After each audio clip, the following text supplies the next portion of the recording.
चलिए स्टार्ट करते हैं। वर्ल्ड ज्योग्राफी रिवीजन सीरीज है, लुसेंट रिवीजन सीरीज। इसको फास्ट में देखेंगे, मात्र 10 मिनट में एक पेज को कंप्लीट करने की कोशिश करेंगे, जिससे कि रिवीजन करने में आप लोगों को अच्छा हो। मेटियर्स, उल्काएँ। उल्काएँ प्रकाश की चमकीली धारा के रूप में होती है। कैसे होती है? चमकीली धारी के रूप में होते हैं उल्काएँ। उल्काएँ उल्का मतलब मेटियर्स, जो आकाश में क्षण भर के लिए चमकती है। आकाश में क्षण भर के लिए चमकती है, ये लुप्त हो जाती है। उल्काएँ क्षुद्र ग्रह के टुकड़े और धूमकेतुओं द्वारा पीछे छोड़े गए धूल के कारण होती है। अब सर्कल ऑफ इल्यूमिनेशन, प्रकाश चक्र क्या होता है? इसके वैसी काल्पनिक रेखा जो पृथ्वी के प्रकाशित और अप्रकाशित भाग को बांटती है। सर्कल ऑफ इल्यूमिनेशन वह होता है जो कि पृथ्वी के जो भी काल्पनिक रेखा उसमें यह डिफाइन करता है कौन प्रकाशित रेखा है और कौन अप्रकाशित भाग है। पृथ्वी गतियाँ, दैनिक गति यानी कि घूर्णन यानी रोटेशन। पृथ्वी सदैव अपने अक्ष पर पश्चिम से पूर्व की ओर घूमती है।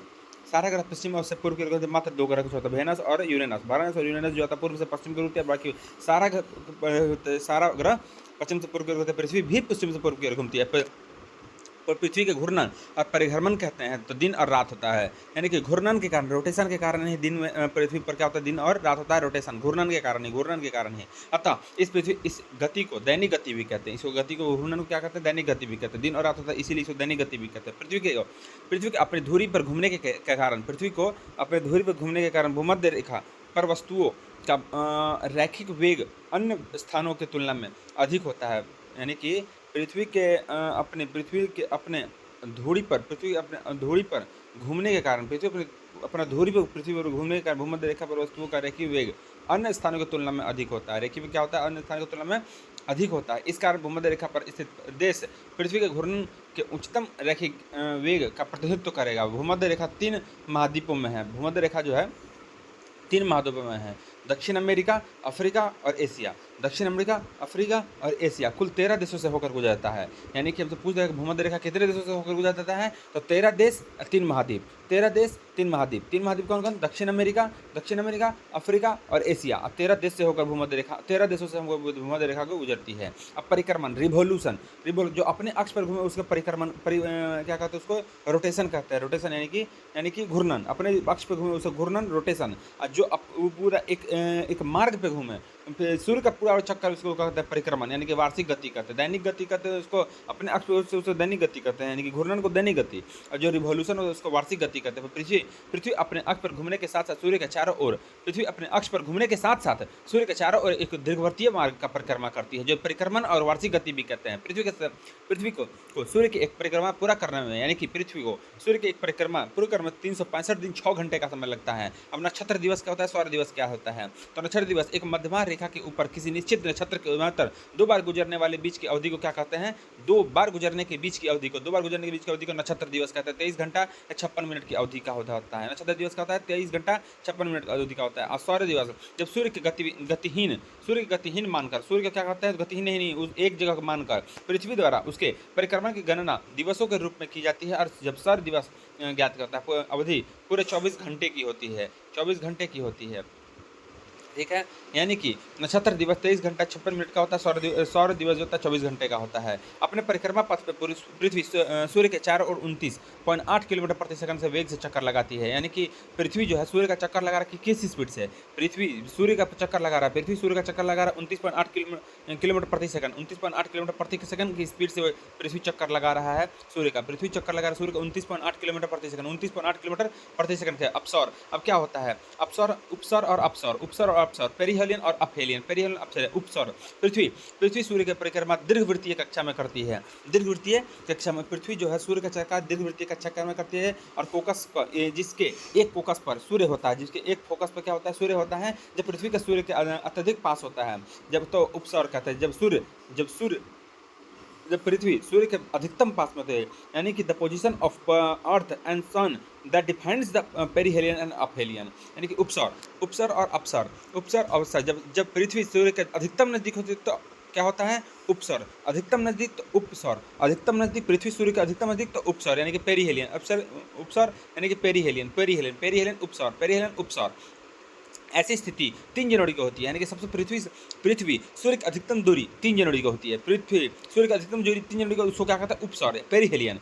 ठीक है, और 3 जनवरी को पृथ्वी सूर्य के सबसे निकट होती है और इस स्थिति में पृथ्वी सूर्य के बीच की दूरी 14.70 करोड़ किलोमीटर होती है। यानी कि सबसे पृथ्वी सूर्य के सबसे नजदीक होता है उसको क्या कहते हैं, उपसौर कहते हैं, उसको पेरिहेलियल कहते हैं। और ये 3 जनवरी को होता है और इसका दूरी जो होता है 14.70 kilometre crore kilometre, 14.70 crore kilometre अपसौर। पृथ्वी के जब सूर्य का अधिकतम दूरी होता है, यानी कि पृथ्वी और सूर्य के बीच में अधिकतम दूरी होता है, तो उसको कहते हैं अपसौर कहते हैं। 4 जुलाई को होता है, 3 जनवरी 4 जुलाई। सबसे कम दूरी 3 जनवरी और सबसे ज़्यादा दूरी सबसे कम दूरी 3 जनवरी, जो कि कहते हैं अपसौर। वो उपसौर सबसे कम दूरी उपसौर, और 3 जनवरी को अपसौर कहते हैं। 4 जुलाई को सबसे अधिक दूरी। और ऐसी स्थिति 15.21 किलोमीटर करोड़ किलोमीटर का होता है। ऐसे 14.70 15.21 14.70 14.70 15.21 14.70 15.21। अब उसको सबसे कम दूरी को पेरिहेलियन, सबसे अधिक दूरी को कहते हैं अपहेलियन। APHELION एफेलियन। अपसाइड लाइन उपसौरिक और अपसौरिक को मिलाने वाली काल्पनिक रेखा सूर्य के केंद्र से गुजरती है। यानी कि उपसौरिक के मिलाने वाली काल्पनिक रेखा सूर्य के केंद्र से गुजरती है। इसे एप्साइड रेखा कहते हैं। उसे क्या कहते हैं? एप्साइड रेखा कहते हैं। लैटिट्यूड अक्षांश विषुवत वृत्त से उत्तर, विषुवत वृत्त से उत्तर और दक्षिण में दिशा, विषुवत वृत्त से उत्तर और दक्षिण दिशा में स्थित किसी स्थान पर कोणीय दूरी को अक्षांश कहते हैं। किसी स्थानीय दूरी को अक्षांश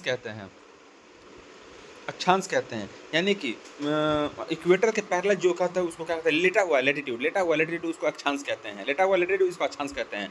यह कोण पृथ्वी के केंद्र पर बनता है। यह कोण कहाँ होता है? पृथ्वी के केंद्र पर बनता है। विषुवत वृत्त से दोनों ओर अंशों को में मापा जाता है। विषुवत वृत्त 0 डिग्री अंश के अक्षांश से प्रदर्शित करता है, जो सबसे लंबी दीर्घवृत्तम अक्षांश है और पृथ्वी के परिधि पर केंद्रित है। और विषुवत वृत्त की उत्तरी एवं दक्षिणी दिशा में विषुवत वृत्त के उत्तरी और दक्षिणी दिशा में 1 डिग्री के अंतराल से खींची जाने वाले 90 अक्षांश वृत्त होते हैं। यानी किसी भी स्थान पर अक्षांश 90 डिग्री से अधिक नहीं हो सकता। विषुवत वृत्त के उत्तरी भाग में को विषुवत वृत्त के उत्तरी भाग को उत्तरी गोलार्ध करते हैं और विषुवत वृत्त के दक्षिणी भाग को दक्षिणी गोलार्ध करते हैं। चलिए अब आ जाता है अक्षांश समानांतर, पैरेलल्स ऑफ लैटिट्यूड। काल्पनिक रेखाओं का एक ऐसे समूह जो पृथ्वी के चारों ओर सूर्य पूर्व से पश्चिम की दिशा में विषुवत रेखा के समानांतर खींचे जाते हैं, उसे अक्षांश रेखा कहते हैं। भूमध्य रेखा के एक समान कोणीय दूरी वाले स्थानों को मिलाने वाले रेखा को अक्षांश रेखा कहते हैं। अब भूमध्य रेखा 0 डिग्री अक्षांश रेखा है, जो उस पर स्थित सभी स्थानों का अक्षांश 0 डिग्री होता है। भूमध्य रेखा के उत्तर की दिशा में अक्षांश रेखाओं को उत्तरी अक्षांश रेखा और इसी भूमध्य रेखा के दक्षिण में स्थित रेखाओं को दक्षिण अक्षांश कहते हैं। रेखाओं की दक्षिण अक्षांश रेखा कहते हैं, जो दो अक्षांश रेखाओं के मध्य की दूरी 111 किलोमीटर। दो अक्षांश के बीच की दूरी कितना होता है? 111 किलोमीटर। दो लैटिट्यूड के बीच की दूरी कितना? 111 किलोमीटर। यदि अक्षांश समानांतर को 1 डिग्री अंतराल पर खींचते हैं, यानी कि अक्षांश अंतराल उसको 1 डिग्री के अंतराल पर खींचते हैं, तो उसे उत्तरी और दक्षिणी दोनों गोलार्धों में 89 अक्षांश समानांतर होंगे। और इस प्रकार 89 और 1 यानी कि इस प्रकार विषुवत वृत्त में अक्षांश समानांतर की कुल रेखा 179 है। 89 यानी कि विषुवत वृत्त को छोड़कर उत्तर में होता है 89, विषुवत वृत्त को दक्षिण में छोड़कर होता है 89 178 एक होता है इक्वेटर। उसका टोटल अक्षांशों की रेखा कर लेता हूँ 179 होगी। और भूमध्य रेखा के उत्तर में 23.5 डिग्री अक्षांश को कर्क रेखा, भूमध्य रेखा के उत्तर में 23.5 डिग्री अक्षांश को कर्क रेखा, भूमध्य रेखा के उत्तर में 23.5 डिग्री अक्षांश को कर्क रेखा, दक्षिण में 23.5 डिग्री को मकर रेखा कहते हैं। भूमध्य रेखा को उत्तर में 66.5 डिग्री को आर्कटिक वृत्त और दक्षिण में 66.5 डिग्री को अंटार्कटिक वृत्त भी कहते हैं। कर्क रेखा से 16 देशों का होकर गुजरता है। कर्क रेखा से 16 देश होकर गुजरता है, जो 3 महाद्वीपों में से गुजरता है। एशिया महाद्वीप, कर्क रेखा 3 महाद्वीप से, एशिया महाद्वीप, फिर अफ्रीका महाद्वीप, उत्तरी अमेरिका जो कर्क रेखा से, जो एशिया महाद्वीप में बांग्लादेश, भारत, म्यांमार और चीन, ताइवान, सऊदी अरब और यूएई और ओमान। और अफ्रीका देश में कहते हैं माले, मॉरिटेनिया, अल्जीरिया, नाइजर, लीबिया, मिस्र। उत्तर अमेरिका महादेश में मैक्सिको और बहामास।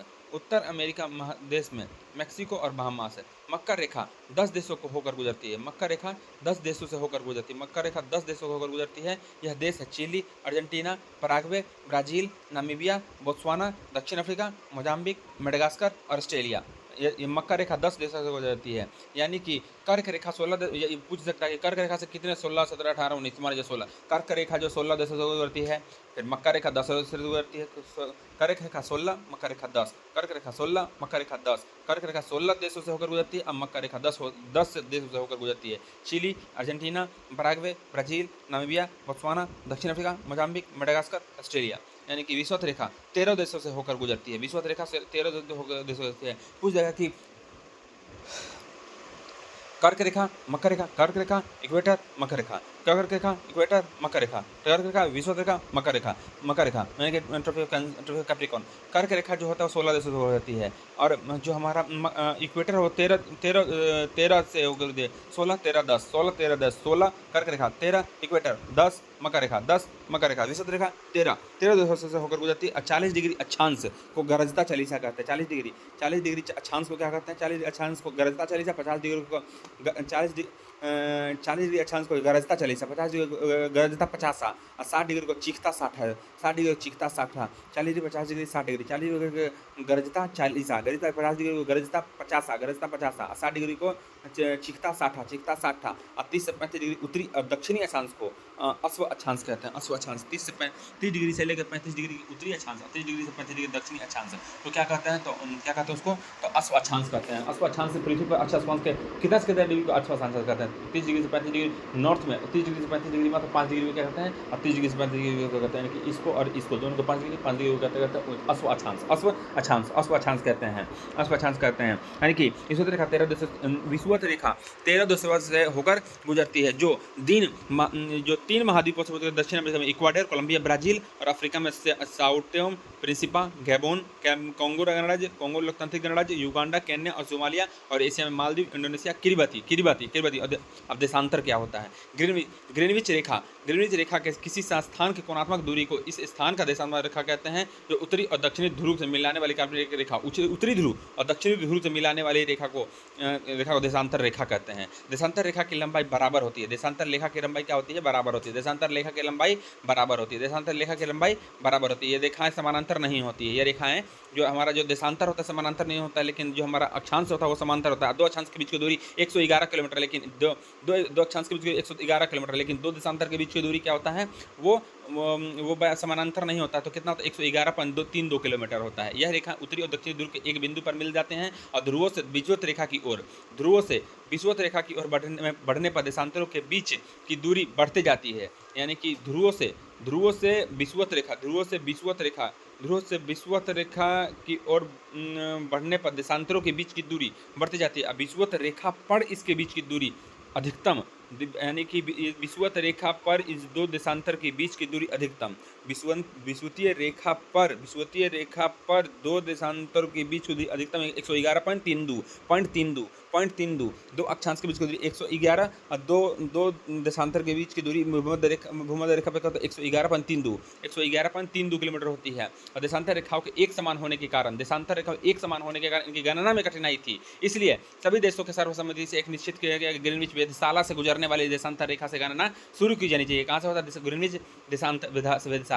ग्रीनविच वेधशाला से। अतः हम इसे प्रधान मध्य रेखा कहते हैं, और देशांतर का मान प्रधान मध्य रेखा का 0 डिग्री, प्रधान मध्य रेखा का देशांतर का मान 0 डिग्री माना गया। प्रधान मध्य रेखा का देशांतर का मान 0 डिग्री माना गया। इससे हम 180 डिग्री पूर्व और इससे 180 डिग्री देशांतर का गणना करते हैं, और प्रधान मध्य रेखा के बाएं और पश्चिमी देशांतर, यानी कि प्रधान मध्य रेखा के बाईं और पश्चिमी देशांतर, और दाहिनी और पूर्वी देशांतर। प्रधान मध्य रेखा 0 डिग्री माना गया, और 0 डिग्री देशांतर माना गया प्रधान मध्य रेखा को बाईं और पश्चिमी देशांतर, और प्रधान मध्य रेखा के दाहिनी और पूर्वी देशांतर माना गया। यह क्रमशः पश्चिमी गोलार्ध एवं पूर्वी गोलार्ध कहलाते हैं। यह पश्चिमी गोलार्ध और पूर्वी गोलार्ध कहलाते हैं। 180 डिग्री पूर्व, 180 डिग्री पश्चिम देशांतर एक ही देशांतर, 180 डिग्री पूर्व, 180 डिग्री पश्चिम देशांतर एक ही देशांतर, इसलिए इस देशांतर को पश्चिम या पूरब, पश्चिम या पूरब न लिखकर 180 डिग्री ही लिखा जाता है। गोलाकार होने के कारण पृथ्वी 24 घंटे में 360 डिग्री घूमता है। गोलाकार होने के कारण जो पृथ्वी 24 घंटे में 380 डिग्री घूमता है, अर्थात एक देशांतर की दूरी या करने के लिए पृथ्वी को 4 मिनट का समय लगता है। एक देशांतर की दूरी तय करने के लिए पृथ्वी को 4 मिनट का समय लगता है। चलिए, वर्ल्ड ज्योग्राफी एक पेज कंप्लीट हुआ आज का रिवीजन सीरीज। अब हम लोग पढ़ेंगे इंडियन ज्योग्राफी। तब तक के लिए थैंक यू।